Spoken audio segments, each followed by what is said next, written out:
ये है पुरी का बेड़ी हनुमान मंदिर, जहाँ भगवान हनुमान आज भी सोने की जंजीरों में बंधे हैं। लेकिन जिस हनुमान को रावण जैसा अहंकारी नहीं बांध सका, उसे इस मंदिर में किसने, क्यों और कैसे बांधा? इस मंदिर की कहानी शुरू होती है समुद्र की भक्ति से, जो पूरे पुरी शहर के लिए एक महासंकट बन गई। समुद्र देव अपनी भक्ति में इतने व्याकुल थे कि वह भगवान जगन्नाथ के चरण छूने के लिए अपनी विनाशकारी लहरों के साथ बार बार पूरे शहर को तहस नहस कर देते थे। इस महाविनाश को रोकने के लिए भगवान जगन्नाथ ने हनुमान जी को समुद्र के किनारे पहरा देने के लिए तैनात किया और समुद्र रुक गया, लेकिन सिर्फ कुछ समय के लिए। मगर रुकिए, भगवान जगन्नाथ एक बात भूल गए थे। जब भी पूरी शहर में कहीं भी राम भजन या कीर्तन होता, हनुमान अपना पहरा छोड़कर वहां पहुंच जाते और उनके जाते ही समुद्र को फिर से मौका मिल जाता और शहर पर फिर से संकट आ जाता। तब भगवान जगन्नाथ ने वह किया जो कोई सोच भी नहीं सकता था। वह खुद उसी समुद्र तट पर आए और हनुमान से कहा, तुम्हारी शक्ति इतनी है कि तुम्हें कोई और नहीं रोक सकता, इसलिए आज मैं स्वयं तुम्हें कर्तव्य की इन बेड़ियों में बांधता हूँ। और जिस जगह पर भगवान ने अपने भक्त को बांधा था, उसी स्थान पर बाद में यह बेड़ी हनुमान मंदिर बनाया गया। क्या आप जानते हैं, एक माली हमारे प्यारे जगन्नाथ जी के पीछे डंडा लेकर दौड़ा। आइए जानते हैं ऐसा कैसे हुआ। एक छोटा बालक केवल 5 साल का अपने माता पिता के साथ पहली बार जगन्नाथपुरी पहुंचा था। उसका नाम गोपाल था। उसकी आंखों में मासूम चमक थी और उसके मन में केवल एक ही विचार घूम रहा था, मेरे सखा जगन्नाथ कहाँ हैं? मैं उनसे मिलने आया हूँ, वो मुझसे मिलेंगे, मेरे साथ खेलेंगे। रास्ते भर वो यही कहता आया था, माँ मेरे सखा जगन्नाथ मंदिर से बाहर आएंगे ना, वो मेरे साथ खेलेंगे ना? माँ मुस्कुराकर कहती, बेटा भगवान मंदिर में रहते हैं, सबको आशीर्वाद देते हैं, वो बाहर नहीं आते। लेकिन गोपाल का बाल मन मानने वाला नहीं था। उसे विश्वास था कि उसका सखा जगन्नाथ उससे जरूर मिलने आएगा। जब वो पहली बार जगन्नाथ मंदिर पहुंचा तो वह भक्तों की भीड़ के बीच खड़ा होकर ऊपर देखने लगा। विशाल रत्न सिंहासन पर बैठे श्री जगन्नाथ, बलभद्र और सुभद्रा के दर्शन करते ही उसकी आंखें भर आईं। वो हाथ जोड़कर बोला, सखा मैं आ गया हूं, अब बाहर आ जाओ ना, मेरे साथ खेलो।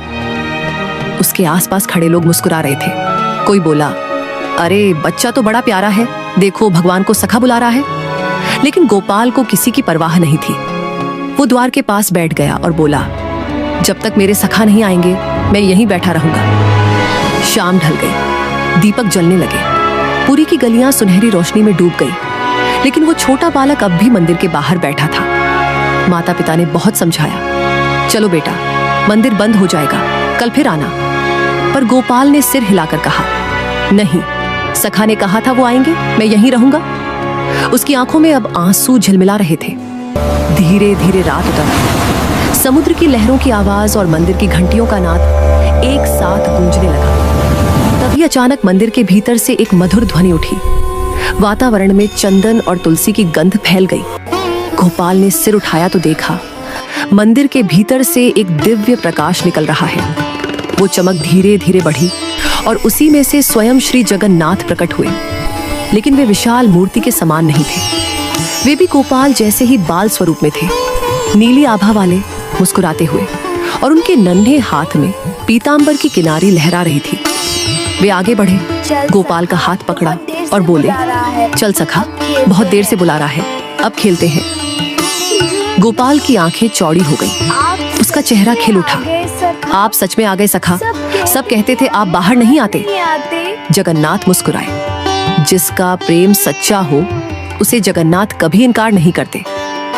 दोनों ने हाथ में हाथ डालकर मंदिर के सिंह द्वार से बाहर कदम रखा। रात का समय था, चांदनी चमक रही थी, गलियों में दीपक टिमटिमा रहे थे। वे दोनों खेलते हंसते नगर के बाहर खेतों की ओर चले गए। वहां एक बड़ा कटहल का पेड़ था जिस पर भारी भारी फल झूल रहे थे। गोपाल बोला, सखा ये फल कितने बड़े हैं, खाएं? श्री जगन्नाथ ने आंख मारी और हंसते हुए बोले, तो चल चोरी करते हैं। दोनों धीरे धीरे पेड़ के पास पहुंचे। गोपाल नीचे खड़ा रहा और जगन्नाथ बाल स्वरूप में पेड़ पर चढ़ गए। एक कटहल तोड़ा, नीचे गिराया और दोनों जोर जोर से हंसने लगे। गोपाल ने कहा, सखा, अब अगर माँ ने देखा तो डांटेंगी?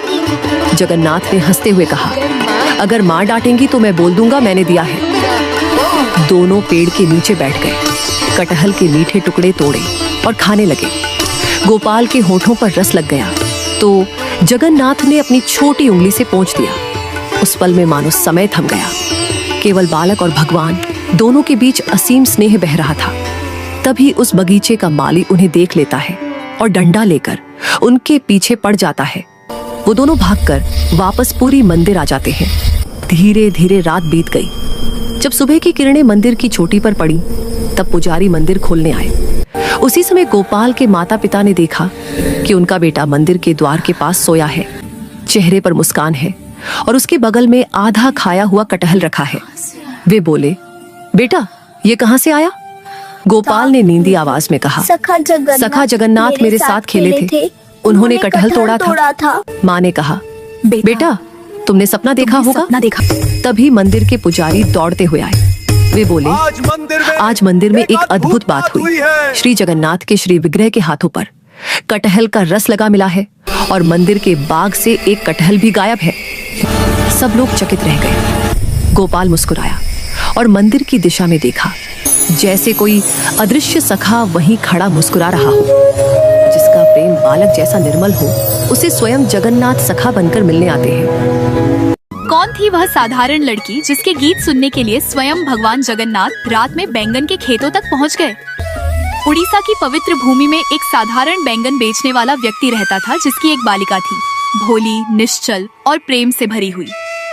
संसार की दृष्टि में वह बस एक गरीब सब्जी वाली थी, पर भीतर उसका हृदय भक्ति के रत्नों से भरा था। उसे संत जयदेव गोस्वामी के गीत गोविंद के पद इतने प्रिय थे कि वह दिन रात उन्हें गुनगुनाती रहती थी। उसके स्वर में कोई शास्त्रीय लय नहीं थी, पर भक्ति की मिठास थी जो सीधे भगवान जगन्नाथ के हृदय तक पहुंचती थी। वह अपने माता पिता की सेवा करती, घर का सारा काम निपटाती और फिर प्रेम से जय देव गाती रहती। एक दिन पूर्णिमा की रात उसके पिता ने उसे पुकारा, बेटी चांदनी अभी उजली है, जाकर बैंगन तोड़ ला, सुबह मंडी में ले जाना है। वह नींदी आंखों से उठी, लेकिन मुख पर वही भक्ति का गीत था। वह खेत में पहुंची और गुनगुनाते हुए बैंगन तोड़ने लगी। उसके हर शब्द में प्रेम का झरना बह रहा था और वही प्रेम भगवान जगन्नाथ को खींच लाया। वे अपने दिव्य स्वरूप में उस खेत में पहुँचे, उस बाला के पीछे पीछे नाचते हुए जैसे एक प्रेम मग्न बालक हो। उनके पीताम्बर के रेशे बैंगन के कांटों में उलझते रहे, पर उन्हें होश कहाँ था। भक्ति का नशा दोनों ओर था। भक्त और भगवान दोनों एक दूसरे में खोए हुए थे। सुबह जब जगन्नाथ मंदिर के पट खुले तो राजा ने देखा कि भगवान का नया पीताम्बर फटा हुआ है। उसे लगा पुजारी ने धोखा दिया है। उसने क्रोधित होकर पुजारी को कारागार में डाल दिया। बेचारा पुजारी रोता रहा, प्रभु मैं निर्दोष हूँ। उसी रात राजा को स्वप्न में स्वयं भगवान जगन्नाथ प्रकट हुए। वे बोले, राजन पुजारी निर्दोष है, मेरा पीताम्बर तो बैंगन के कांटों में उलझ गया था जब मैं अपने भक्त की भक्ति सुनने गया था। उस बालिका की गायन भक्ति ने मुझे बांध लिया था। अगली सुबह राजा स्वयं उस खेत में पहुंचा। वहाँ सचमुच पीताम्बर के सुनहरे रेशे कांटों में लिपटे थे। राजा की आंखों से आंसू बह निकले। उसने पुजारी को सम्मान के साथ मुक्त किया और प्रण किया कि गीत गोविंद का पाठ अब प्रतिदिन भगवान जगन्नाथ के समक्ष होगा। उस दिन से जगन्नाथ मंदिर की मंगला आरती में जयदेव के पद गूंजने लगे। उस प्रेममयी बालिका की भक्ति की स्मृति में, जिसके निष्कपट गीतों ने स्वयं भगवान को धरती पर उतार लाया था। जय जगन्नाथ। जगन्नाथ जी श्री मंदिर छोड़कर जा रहे हैं, पर क्यों? महाराष्ट्र में माधवदास नामक एक अनन्य भक्त निवास करते थे। उनका कठोर नियम था कि वे प्रत्येक एकादशी पर पैदल चलकर महाराष्ट्र से जगन्नाथपुरी की यात्रा करते थे।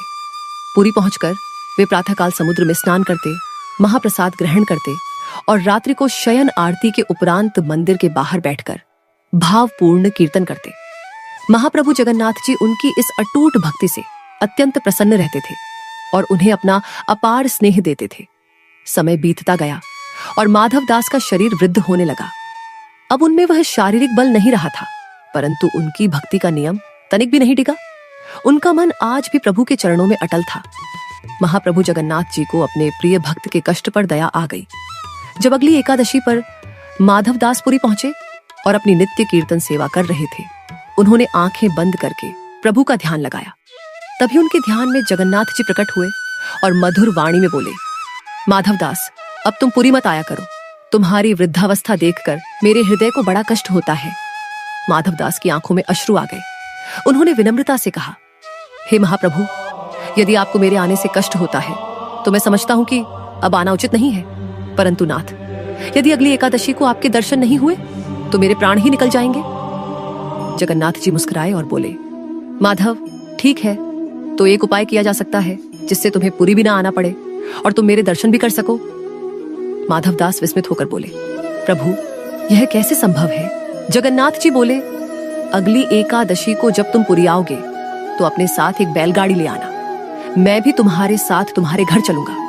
तब तुम प्रेम से दिन भर मेरा दर्शन करना, मैं तुम्हें देखता रहूंगा। माधवदास घबरा कर बोले, अरे नहीं महाप्रभु, आप तो सुखपूर्वक यहाँ विराजे, मैं आ जाऊंगा, मुझे कोई कष्ट नहीं होगा। लेकिन प्रभु ने अपना निश्चय कर लिया था। जगन्नाथ जी बोले, माधव, अब हमने मन बना लिया है, मैं तो तुम्हारे साथ ही चलूंगा, और वह भी अगली एकादशी पर। यह सुनकर माधवदास एक साथ प्रसन्न भी हुए और व्याकुल भी। अगली एकादशी आई। माधवदास बैलगाड़ी लेकर मंदिर पहुंचे। मंदिर के पंडा पुजारी उन्हें देखकर बोले, अरे माधवदास, आज बैलगाड़ी से आए हो, क्या कोई विशेष बात है? माधवदास ने संकोच से उत्तर दिया, नहीं नहीं, मैं अब बूढ़ा हो गया हूं ना, इसलिए अब मुझसे चला नहीं जाता। रात का समय था, शयन आरती हो चुकी थी।